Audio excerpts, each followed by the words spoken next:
Qui n'a jamais été provoqué? Qui n'a jamais été jalousé?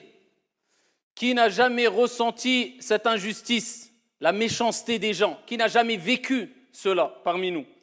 Ça nous est toutes et tous au moins arrivé une fois dans notre vie, et bien sûr plus qu'une fois. Malheureusement aujourd'hui, la méchanceté, l'injustice, la jalousie, la calomnie, le mensonge s'est répandu à une allure folle jusqu'à ce que des personnes ne savent plus comment réagir. On me fait du mal, que dois-je faire? Répondre au mal par le mal? Me taire et supporter? Mais quelquefois ça ne fait qu'empirer le mal. Ou bien invoquer Allah subhanahu wa ta'ala, notre Seigneur, contre celui qui m'a fait du mal, ou en sa faveur. Que faire quand on veut me faire du mal? Que faire face à la méchanceté des gens? Eh bien, à ce moment-là, il est important pour le croyant, pour le musulman, de revenir vers notre référence, Ar-Rahmatul Muhda, celui qui a su comment réagir de la manière qu'il faut, au moment qu'il faut. Alors que des gens ont agi avec méchanceté, avec injustice, ont voulu le tuer, l'ont dénigré, l'ont touché dans sa notoriété, dans son intégrité, dans son honneur, l'ont accusé injustement, l'ont calomnié, l'ont jalousé. Comment a-t-il réagi? لَقَدْ كَانَ لَكُمْ فِي رَسُولِ اللَّهِ أُسْوَةٌ حَسَنَةٌ. Notre Seigneur nous dit, vous avez certes dans le messager de Dieu un excellent exemple.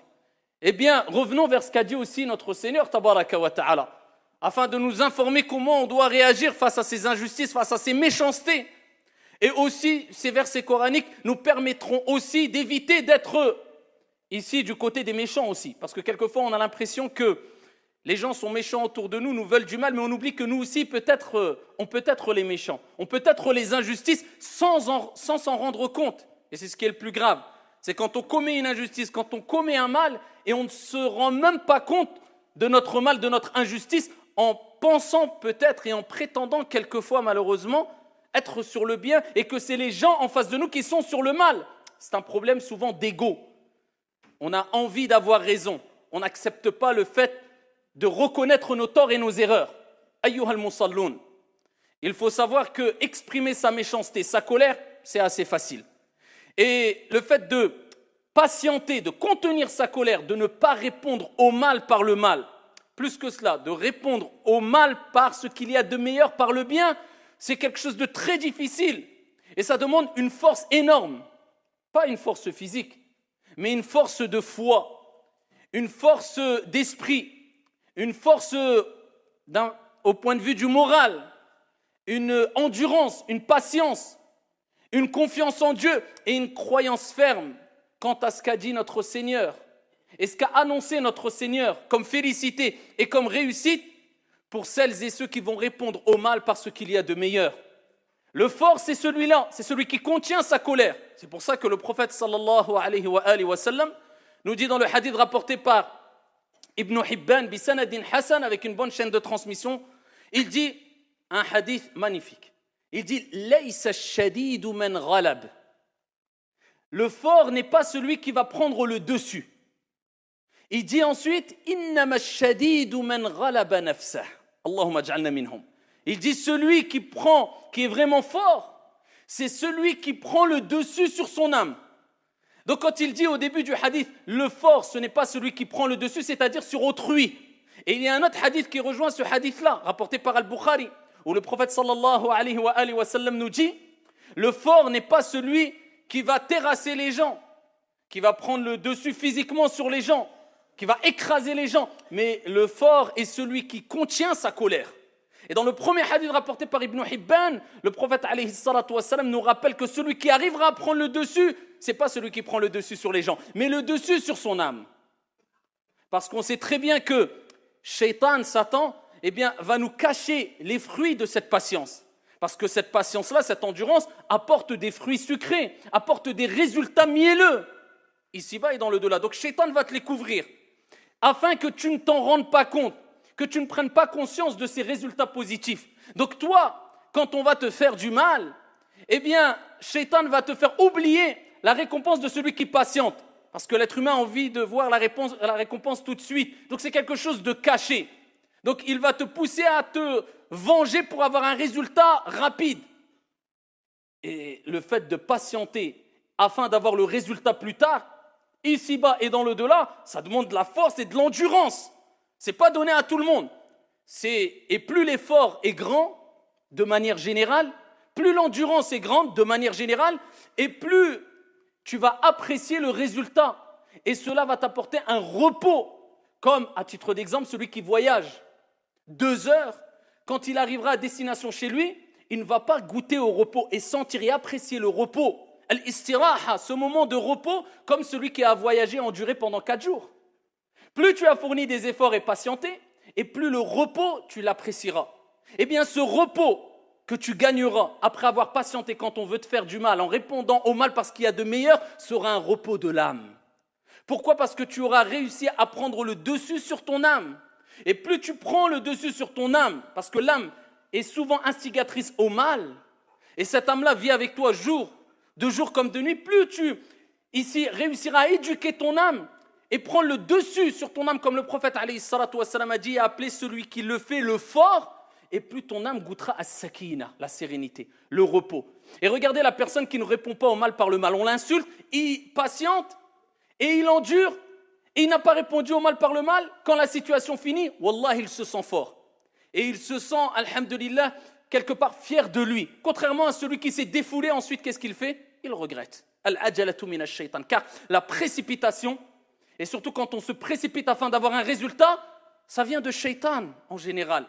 Voilà pourquoi Allah subhanahu wa ta'ala nous a rappelé beaucoup de bienfaits quant au fait de patienter face aux préjudices des autres et à l'injustice des autres. Et nous a rappelé ici le mérite que va récolter celui qui a patienté, pas que patienté, parce qu'il y a patienté simplement, mais au-delà de ça, non seulement on te fait du mal, tu ne patientes pas simplement, tu réponds au mal par quelque chose de bien. Allah Jalla wa Ala dit dans le Coran al-Karim, وَلَا تَسْتَوِي الْحَسَنَةُ وَلَا السَّيِّئَةُ. Il nous rappelle, ne réponds pas au mal par le mal. Réponds au mal parce qu'il y a de meilleur. وَلَا تَسْتَوِي الْحَسَنَةُ وَلَا السَّيِّئَةُ. إِدْفَعْ بِالَّتِي هِيَ أَحْسَنُ. Ici, il nous rappelle, réponds au mal parce qu'il y a de meilleur. فَإِذَا الَّذِي بَيْنَكَ وَبَيْنَهُ عَدَاوَةٌ كَأَنَّهُ وَلِيٌّ حَمِيمٌ وَمَا يُلَقَّاهَا إِلَّا الَّذِينَ صَبَرُوا وَمَا يُلَقَّاهَا إِلَّا ذُو حَظٍّ عَظِيمٍ. Et à ce moment-là, quand tu auras répondu, comme Dieu dit dans le Saint-Coran, au mal, aux injustices, aux insultes, à la méchanceté des gens, parce qu'il y a de meilleurs, eh bien à ce moment-là, tu verras celui avec qui tu avais une animosité. Regardez les termes qu'il utilise Allah Azza wa Jal. Beaucoup de colère, de haine, c'est la guerre entre vous. Une animosité, devenir tel un ami chaleureux. Ya muqallib al-qulub, ô toi qui tourne les cœurs. Allah, il tourne les cœurs. Il change les cœurs. Pourquoi ? Parce que tu as fait l'effort. Parce que tu as fait le premier pas, parce que tu n'as pas répondu au mal par le mal. La personne en face de toi qui te fait du mal, au fond de lui, il sait qu'il fait du mal. Et tu vas l'éduquer en répondant au mal par le bien. Tu vas lui donner une grande leçon. Il va se dire, je lui fais du mal. Je sais pertinemment que c'est du mal. Il me répond par le bien. Tu vas lui faire encore plus mal que si tu répondais au mal par le mal. Allah dit, voilà, celui avec qui tu avais une animosité, devenir tel un ami chaleureux. Mais Dieu dit, mais qui atteindra ce niveau-là, atteindra ce degré-là? Ceux qui sont vraiment patients et endurants. Ce n'est pas donné à tout le monde. Ce n'est pas donné à tout le monde. Seuls ceux qui ont été comblés d'une grâce immense arriveront à atteindre ce degré-là. Et ça émerveille. C'est pour cela que quand on lit des hadiths du prophète sallallahu alayhi wa sallam, quand il répondait au mal par le bien, on est émerveillé. Et on se rappelle que le prophète était ar-rahmatul muhda et que Dieu l'a envoyé en tant que miséricorde, comme miséricorde pour l'ensemble des mondes. À titre d'exemple, un hadith connu par toutes et tous, rapporté par l'imam al-Bukhari. Vous croyez que ça, ce n'est pas l'application de ce que je dis précédemment ? Le prophète sallallahu alayhi wa sallam, lorsqu'il était en voyage et il s'est assoupi sous un arbre et il a accroché son épée sur l'arbre, et qu'il y a une personne qui lui voulait du mal, s'est approchée de lui, lorsque cette personne qui lui voulait du mal s'est approchée de lui, et qu'il a saisi cette épée et l'a brandie face au prophète sallallahu alayhi wa sallam, et que le prophète alayhi salatu wa sallam s'est réveillé brusquement, cet homme-là a dit au prophète alayhi salatu wa sallam, et qui te sauvera maintenant ? Ça, il voulait le tuer, en finir avec lui. Il n'aimait pas, il détestait le prophète alayhi salatu wa sallam. En face du prophète, il y avait al-maut, la mort. Qui te sauvera maintenant ? Le prophète, alayhi salatu wassalam, c'est un prophète qui reçoit des miracles. C'est un envoyé qui a un degré de certitude qu'aucun d'entre nous, même réunis, ne pourrait avoir. Il dit « Allah, mon Seigneur, Dieu ». L'épée est tombée, le prophète a saisi l'épée et l'a pointée vers lui et lui a dit « Et qui te sauvera maintenant ?» Il dit « Ô messager, ô Mohammed ». Il n'était pas croyant. Il ne croyait pas en Dieu et au prophète Mohammed, alayhi salatu wassalam. Il dit « Ô Mohammed, sois meilleur preneur ». Le prophète alayhi salatu wassalam discute avec lui, lui dit une condition. Est-ce que tu attestes qu'il n'y a de Dieu qu'un Dieu unique et que je suis l'envoyé de Dieu? Il dit non. Il dit non. Est-ce que le prophète a dit donc je te tue? Non. L'autre, il a été honnête. En face de lui, il a été honnête. Il a dit non, je n'atteste pas qu'il n'y a qu'un Dieu unique et que tu es le messager de Dieu. Il dit par contre, je m'engage à ne jamais te combattre et à ici accompagner une armée qui te combattra. Je m'engage à cela. Le prophète, il lui a dit pars en paix. C'est bon, tu peux partir. Il est parti alors qu'il voulait tuer le prophète Mohammed alayhi salatu wassalam, avec cette leçon qui est cet homme a répondu au mal, à la mort, par le bien en me laissant libre vers son peuple et il dit Ji'tukum min indi khayrin nas, Mohammed ibn Abdillah alayhi salatu wassalam. Il va voir les gens de son peuple et dit je viens de chez la meilleure des personnes, le meilleur des gens alayhi salatu wassalam. Dans un autre hadith rapporté par l'imam Ahmad, bisanadin Hassan, Abu Bakr as-Siddiq radiyallahu anhu wa arda. Et là, regardez les fruits de celui qui répond au mal par le bien. Ce n'est pas donné à tout le monde, mais les fruits sont mielleux, les fruits sont sucrés. Et tu les récolteras, incha'Allah, et tu goûteras au repos et à l'apaisement de l'âme. Ce n'est pas donné à tout le monde. Mais en prenant conscience de ces hadiths-là, de ces versets, de ces paroles divines et prophétiques, cela va te motiver, te pousser à le faire. Abu Bakr était en présence du prophète alayhi salatu wassalam. Et en face d'Abu Bakr, il y avait des gens qui insultaient Abu Bakr as-Siddiq radiyallahu anhu warda. Ils l'insultaient. Le prophète ne cessait de sourire. Plus les gens l'insultaient et plus Abu Bakr patientait et plus le prophète ne cessait de sourire et continuait à sourire et à montrer sa joie. Abu Bakr n'a pas supporté à un moment et a répondu à certaines insultes. Le prophète alayhi salatu wassalam s'est mis en colère, s'est levé et est parti. Abu Bakr est parti vers le prophète. Il dit Ya Rasulallah, tu étais auprès de moi, tu souriais. Quand je me suis défendu à un moment, j'étais à bout, je me suis défendu, tu t'es levé et tu es parti. Il dit car quand tu ne répondais pas, lorsque tu patientais, lorsque tu endurais face à ces insultes, il y avait un ange qui était présent et qui ne cessait de leur répondre et cela me réjouissait. Et lorsque tu leur as répondu, Shaitan, Satan a pris place et il ne me convient pas d'être présent assis avec le diable. Et il dit, Ya Abu Bakr, il lui donne une recommandation en or. Il dit, Ya Abu Bakr, il n'y a aucune personne qui ne patiente face à une injustice sans que Dieu lui-même, subhanahu wa ta'ala, ne venge cette personne de cette injustice. Ne t'inquiète pas, on te fait une injustice, tu patientes, tu endures, Dieu te vengera de cette injustice. Entre toi et cette injuste, et cette personne mauvaise, et cette personne méchante, eh bien, il y aura Dieu qui va s'interposer. Ça, c'est les recommandations du prophète, alayhi salatu wassalam. Et pour continuer à nous pousser à répondre au mal parce qu'il y a de meilleurs, continuez à méditer quant à la vie du prophète, alayhi salatu wassalam, et à ce que nous a donné comme héritage le prophète, alayhi salatu wassalam. Ces paroles, le prophète, sallallahu alayhi wa sallam, fi sahih, nous dit المؤمن الذي يخالط الناس ويصبر على أذاهم خير من المؤمن الذي لا يخالط الناس ولا يصبر على أذاهم. Le prophète le dit clairement, le croyant qui se mélange aux gens, regardez encore le côté sociable, la sociabilité avec laquelle doit vivre le croyant qui se mélange aux gens, الناس, et patiente quant à leurs préjudices, et patiente. Parce qu'il y a des gens, quelquefois, qui disent « Moi, je préfère m'isoler, je ne vois personne, les gens sont méchants, comme si lui était parfait. » Al-Kamalu lillah. Peut-être c'est toi qui es mauvais, peut-être c'est toi qui manques de sociabilité, peut-être que... Et de toute manière, tu ne feras pas partie des meilleures personnes. Soit, quelquefois, il est meilleur de s'isoler. Et le prophète le faisait quelquefois. Mais ce n'est pas de s'isoler à tel point où on se coupe complètement de toute société et on s'éloigne de toute personne prétendant qu'eux sont mauvais, nous, on est bons. Le prophète dit « Les croyants qui se mélangent aux gens et qui patientent quant à leur préjudice ou face à leurs préjudices et leurs méfaits est meilleur que le croyant qui ne se mélange pas aux gens et qui ne patiente pas face aux préjudices des autres. » Et Allah tabaraka wa ta'ala, notre Seigneur, il nous rappelle que ceux qui patientent ceux qui endurent quand ils sont particulièrement en colère et qui refoulent leur colère, eh bien, ont atteint le degré le plus haut en islam. Al-ihsan. Car il y a al-islam, al-iman, al-ihsan. La bienfaisance, tu t'approches de la perfection, c'est le degré le plus haut. Eh bien, Allah Jalla wa Ala dit dans le Coran, وَالْكَاظِمِينَ الْغَيْظِ وَالْعَافِينَ عَنِ النَّاسِ وَاللَّهُ يُحِبُّ الْمُحْسِنِينَ اللهم اجعلنا منهم.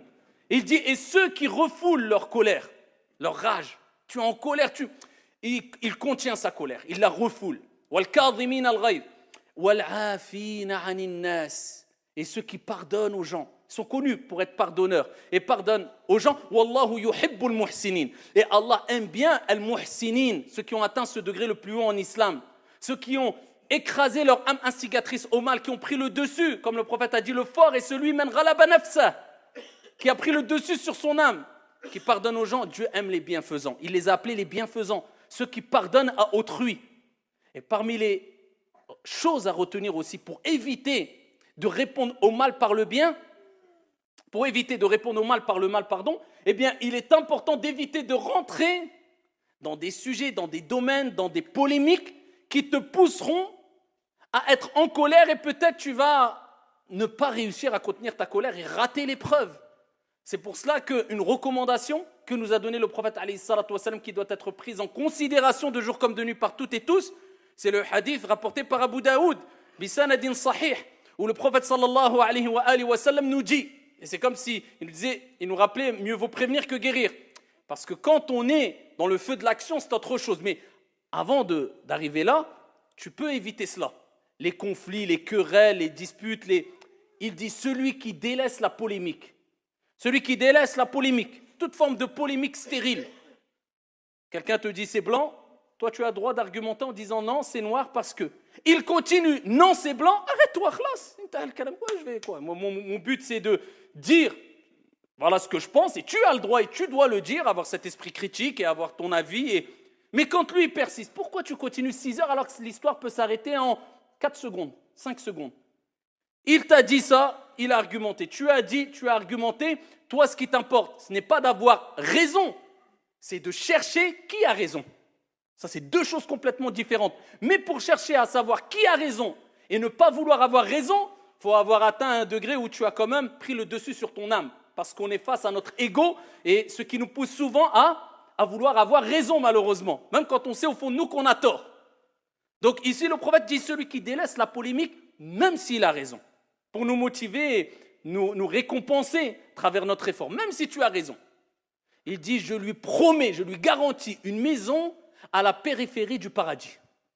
Même si tu as raison, tu délaisses pour satisfaire ton Seigneur tabaraka wa ta'ala. Et il dit, dans le même hadith, continuons le hadith, il dit, et celui qui délaisse le mensonge, même pour rire, je lui promets une demeure au milieu du paradis. Et celui qui améliore son comportement, regardez, c'est encore plus important que ce que j'ai cité précédemment. Celui qui améliore son comportement, il fait une autocritique, j'ai ça comme défaut, j'ai ceci, cela. J'améliore mon comportement, je lui promets, garantis une maison au plus haut du paradis. Al-Firdaus, le degré le plus haut du paradis. Voilà pourquoi il est important de retenir, ayyuhal akhyar, qu'il est bon de pardonner à autrui. Il est bon d'agir avec pardon. Il est bon de répondre au mal par le bien.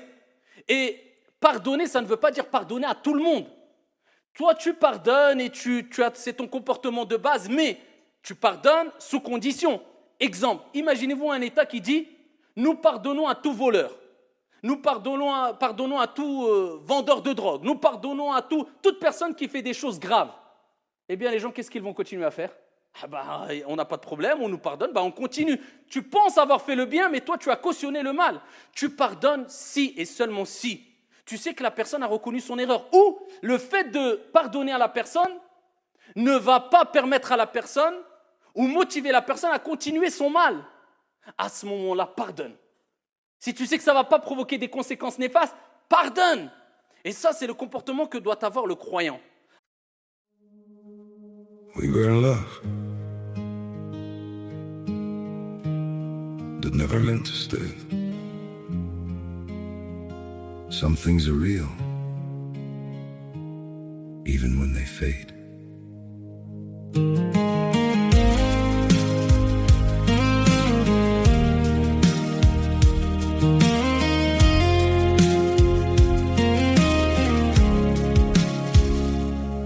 I used to think if we kept holding on, we could bend the truth somehow. But love can't fight what's pulling us apart, and it's breaking us down now.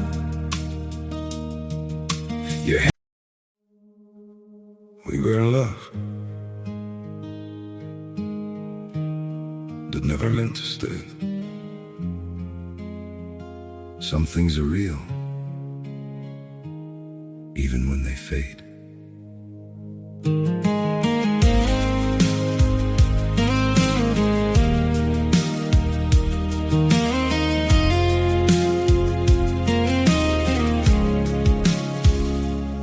I used to think if we kept holding on, we could bend the truth somehow.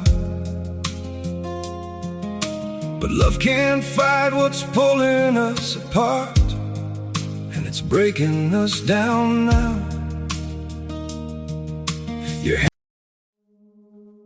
We were in love,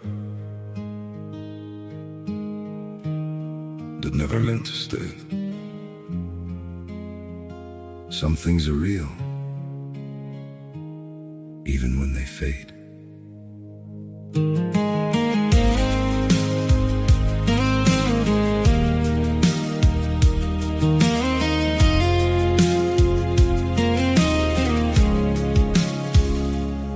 I used to think if we kept holding on, we could bend the truth somehow. But love can't fight what's pulling us apart. Alors, on peut citer des degrés. Rapidement, il y a 4 degrés que les savants ont exposés. Le premier degré, c'est répondre au mal par le mal. Ça met l'autre côté. Le deuxième degré, c'est quand on te fait du mal, tu ne réponds pas au mal par le mal, mais tu demandes réparation. Alors là, on t'a volé, tu dis « je veux récupérer ce que j'ai volé ». On t'a porté préjudice, tu vas te plaindre pour réclamer justice en face de la justice, etc. C'est le deuxième degré, c'est ton droit. Troisième degré, tu pardonnes et tu ne demandes même pas réparation. Ça, c'est le troisième degré, ce n'est pas donné à tout le monde. Tu sais que la personne a reconnu, tu lui dis « écoute, je te pardonne et réparation, j'en ne veux même pas de la réparation, c'est bon, je te pardonne ». Ça, c'est un degré au-dessus. Et le dernier degré, le degré le plus haut, c'est non seulement tu pardonnes, tu ne demandes pas réparation, mais tu invoques en sa faveur. Que Dieu le guide, que Dieu lui accorde, pour que Dieu lui permette de ne pas retomber dans le mal dans lequel il était. Ça, c'est le degré le plus haut. Et quand on dit de pardonner, c'est tout simplement pour recevoir le pardon de Dieu. Car le prophète alayhi salatu wassalam nous dit « Man la yaghfir, la yughfar lahu » Celui qui ne pardonne pas, on ne lui pardonnera pas. Et notre Seigneur dit dans le Saint-Coran « Wal ya'fu wal yasfahu » Ala tuhibbuna an yaghfira Allahu lakum, qu'ils pardonnent et qu'ils excusent. N'aimez-vous pas que votre Seigneur vous pardonne? Et on sait toutes et tous que sans la miséricorde divine, nous sommes perdus et que la miséricorde de Dieu dépasse sa colère. Et nous espérons tous le pardon de Dieu. Et c'est pour cela que nous revenons vers Dieu et nous nous repentons vers notre Seigneur tabaraka wa ta'ala. Donc comme tu aimerais que Dieu te pardonne, pardonne aux gens. Si tu veux que Dieu t'excuse, excuse aux gens, agis de la même manière que tu aimerais qu'on agisse envers toi. Et pour terminer, une évidence qu'il est important de rappeler, bien que c'est connu par toutes et tous de manière générale, mais c'est une évidence qu'il est important de rappeler quand on parle de pardon, de repentir, de la miséricorde de Dieu qui dépasse la colère de Dieu. Dieu ne pardonne pas tous les péchés. Dieu pardonne tous les péchés si on remplit les conditions pour que Dieu nous pardonne tous les péchés. Et si on provoque ce pardon et cette miséricorde divine, si on réunit tous les textes, Dieu ne nous a pas dit « faites ce que vous voulez, je vous pardonne ». Mais il nous invite au repentir et à demander pardon à Dieu. Et quand on lit les textes qui nous disent « si tu fais ta prière et d'une prière à une prière, tes péchés seront pardonnés », d'un vendredi à un vendredi, les péchés sont pardonnés, d'un ramadan à un ramadan, les péchés sont pardonnés, si tu fais telle évocation, tes péchés sont pardonnés, ça c'est les petits péchés. Ces petits péchés ne demandent pas un repentir, mais demandent la demande de pardon. Et revenir vers Dieu avec des actions, des œuvres salutaires. Et les petits péchés, on en fait toutes et tous, des dizaines, centaines, milliers. Tout être humain, nous sommes faibles. Une mauvaise parole qui glisse, etc. Mais quand on parle des grands péchés, à l'unanimité des savants, les grands péchés connus, comme le vol, comme la jalousie, comme le meurtre, comme l'adultère, relation hors mariage, comme, tout cela demande un repentir. Et le repentir a des conditions, sinon ça serait trop facile. La personne dirait je fais ce que je veux, je fais des grands péchés, je vends de la drogue, je vole, je tue. Pas grave, je fais ma prière, Dieu me pardonnera. Et ça n'a rien à voir avec la bonne compréhension de l'islam, bien sûr, et cela est connu par toutes et tous. Un grand péché demande un repentir, et les conditions du repentir, c'est quoi? Al-ikhlas, la sincérité, première condition. Je ne le fais pas pour que les gens disent « Waouh, masha'Allah, al-akh, urti, akhi ». Tu es musulman maintenant, parce que c'est quelquefois un effet de mode aujourd'hui. Comportement ne suit pas du tout l'apparence, illa man rahimallah. Sincère pour Dieu, pas pour un effet de mode. Deuxième des choses, je regrette ce que j'ai fait. Troisième des choses, j'ai la ferme résolution de ne plus recommencer. Et quatrième des choses, je délaisse le péché dans lequel je suis. Les grands péchés demandent un repentir avec ces conditions-là. Si tu as réuni ces conditions-là, à ce moment-là, on espère que Dieu, le miséricordieux par excellence, te pardonnera car sa miséricorde dépasse sa colère.